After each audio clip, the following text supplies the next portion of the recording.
Assalamualaikum warahmatullahi wabarakatuh. Pemirsa, dimanapun berada, kembali saya Ica Asifah, penyuluh agama Islam Kementerian Agama Kota Surabaya yang saat ini bertugas di KUA Kecamatan Tambak Sari. Dan kini kita akan coba berdialog, berdiskusi tentang bagaimana sebetulnya peta moderasi beragama yang ada di Surabaya, khususnya saat ini di Tambak Sari. Dan saya sudah hadir bersama dengan Ketua Tanfidia MBC Nahdlatul Ulama Kecamatan Tambak Sari. Beliau adalah Ustadz Amir Faizal SPD. Ya, Assalamualaikum Ustadz. Waalaikumsalam. Ya, sehat ya hari ini. Alhamdulillah sehat. Tetap semangat. Hitam boleh bajunya, tetapi pandangannya tetap jernih. Baik Ustadz, ini kita akan coba diskusi dan mengawali tentang komitmen kebangsaan. Baik, ketika panjenengan berhubungan dengan agama dan negara kepada masyarakat, ini kira-kira menjelaskan seperti apa tentang komitmen kebangsaan? Ya, di NU sendiri Bu, di kita itu memang ada 2 poin penting ya yang kita usung mulai dari dulu sampai sekarang.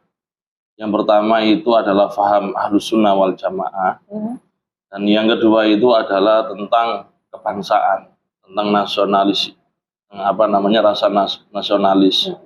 Artinya kita di setiap pelatihan-pelatihan, di setiap acara itu kita selalu memasukkan materi keaswajaan.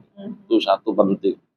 Yang kedua adalah kita selalu juga memasukkan materi kebangsaan, materi keindonesiaan di setiap tataran, mulai dari tingkat terbawah, dari tingkat pengkaderan terbawah, mulai dari IPENU, dan pelajar-pelajar itu, sampai di tingkat yang paling atas, di pengurus NU-nya sendiri.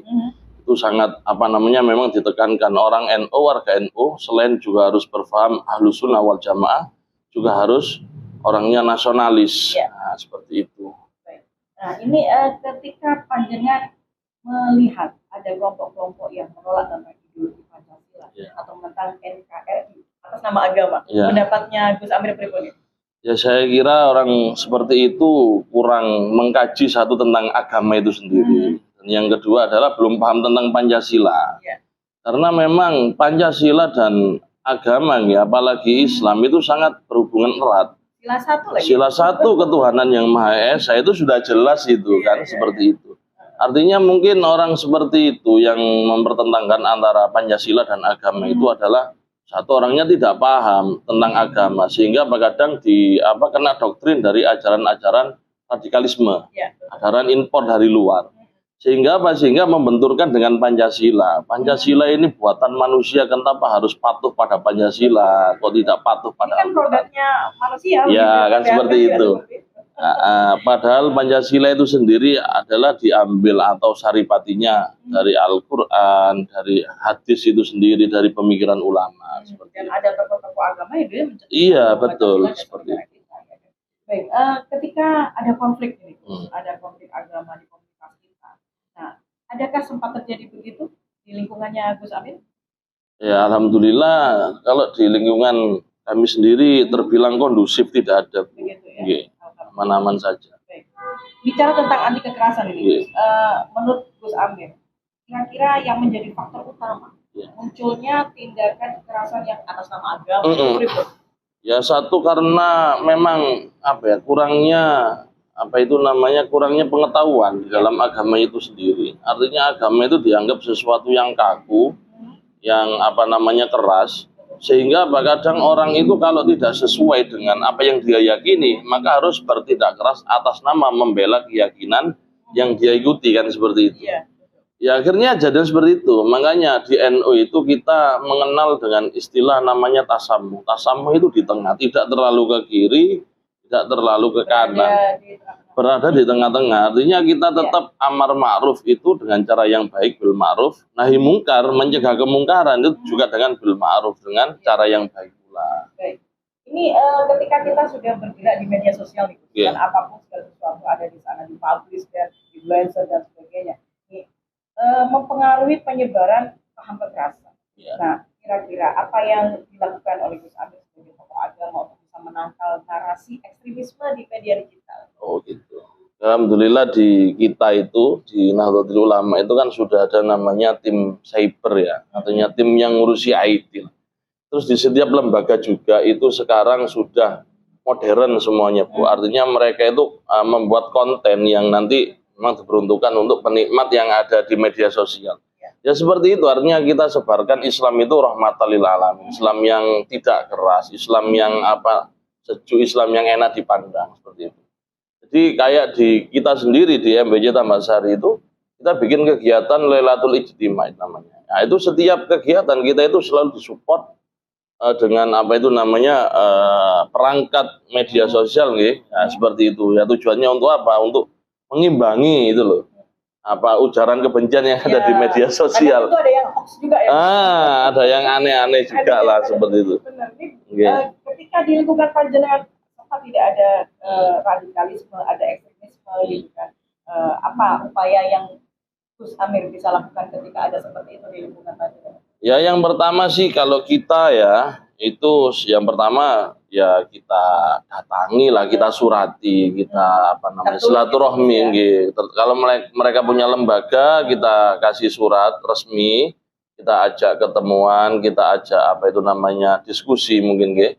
Nah, kita ajak tabayun, artinya ya akan kita upayakan bagaimana caranya itu Islam di Indonesia itu tidak seperti itu, karena kita itu banyak sekali suku bangsa, banyak sekali tradisi, kita tidak bisa terlalu keras.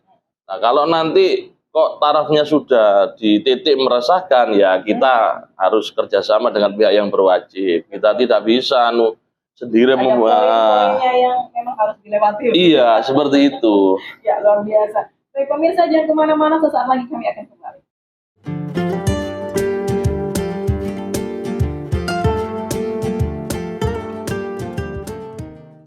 Baik pemirsa, dimanapun Anda berada, saya Ica Asifah kembali berada di segmen kedua kita di kesempatan edisi kali ini, dan saya masih berteman dengan Gus Amir Faisal SPDI yang masih setia memberikan informasi tentang bagaimana sih peta moderasi beragama di Kecamatan Tambak Sari. Baik Gus, ini tentang tradisi dan budaya lokal. Nah ini bagaimana panjenengan melihat hubungan antara budaya lokal dan ajaran agama di kehidupan masyarakat? Ya, artinya budaya lokal itu kan sumber cipta karsa pemikiran orang-orang zaman dulu sebelum kita, nenek moyang kita.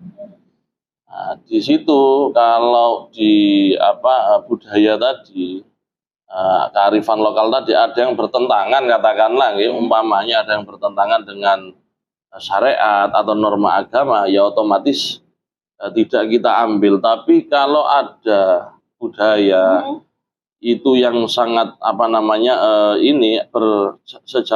sejalan dengan ajaran agama, maka kan kita apresiasi, karena di NU sendiri itu kan al-muhafadzatu ala qadimis sholih wal akhdhu bil jadidil aslah. Jadi kita itu merawat sesuatu yang baik dari peninggalan orang-orang sebelum kami kan gitu, sebelum kita, dan juga kita tidak membuang sesuatu yang baru, malah kita akan mengambil sesuatu yang baru yang sekarang ini seperti media sosial itu kita ambil, yang tidak baik kita buang. Luar biasa. Ini ketika adakah peran Gus Amir untuk bisa menyelesaikan konflik yang terkait budaya dan agama? Sempat kan terjadi konflik yang terkait dengan budaya dan agama Gus di lingkungan Panjenengan? Kalau di lingkungan kita di Tambak Sari, insya Allah tidak ada Bu ya. Cuma umpamanya kalau ada ya tetap kita mediasi dengan baik. Artinya budaya itu kan sebenarnya muncul itu kan karena ada unsur kebaikan. Ya. Itu sebenarnya tidak mungkin ya untuk bertentangan secara kemasyarakatan. Manusia tidak mungkin bertentangan dengan ajaran agama.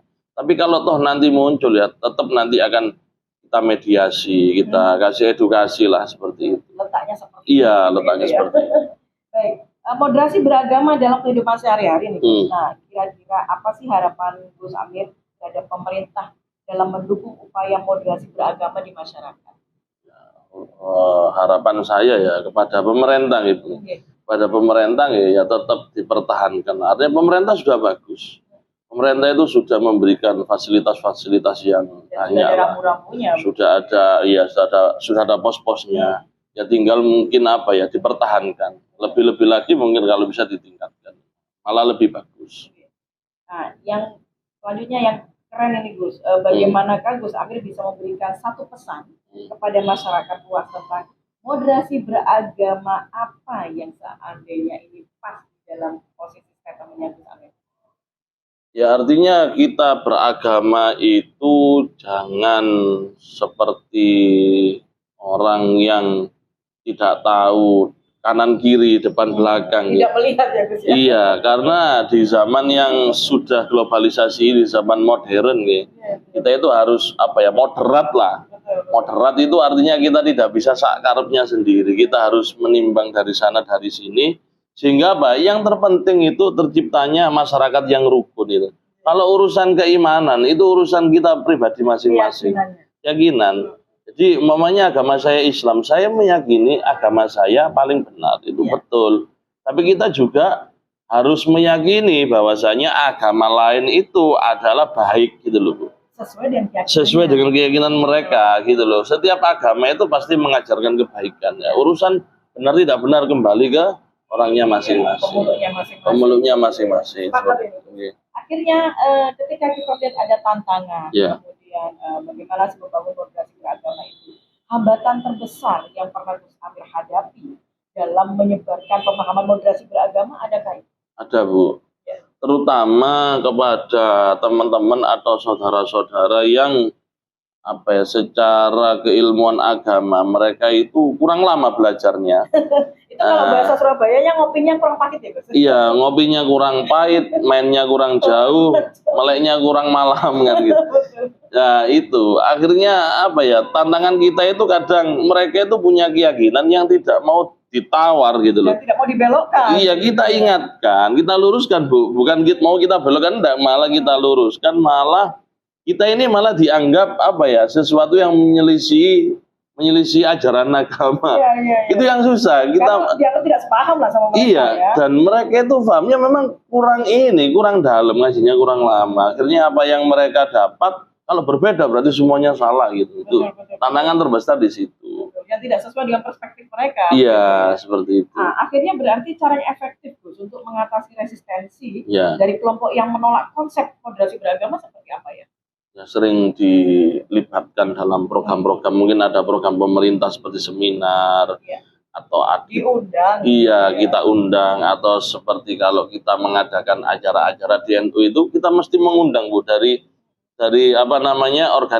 organisasi di wilayah kita, kayak di Muhammadiyah, kita undang LDII, kita undang Muspika, semuanya kita undang. Artinya apa? Di situ kita itu ingin menyuarakan, artinya zaman sekarang itu kita harus moderat, kita harus rahmatan lil alamin seperti itu. Ya, untuk bisa eksis. Baik, matur nuwun. Nggih, sami-sami Bu. Sama-sama. Pertemuan kita pemirsa dengan Ketua Transmedia MGC dan Ulama Kecamatan Tambasari dengan Gus Amir Faisal SPP. Semoga ini menjadi inspirasi buat kita. Moderasi beragama terbuka untuk siapa saja. Pemikiran kita boleh tegak, dan jangan lupa kita senantiasa terbuka untuk bisa pola pemikiran kita berdiskusi dengan siapa saja. Kebenaran hakim itu ada kepada Tuhan yang Maha Kuasa. Saya Ica Asifah, terima kasih dan Assalamualaikum warahmatullahi wabarakatuh.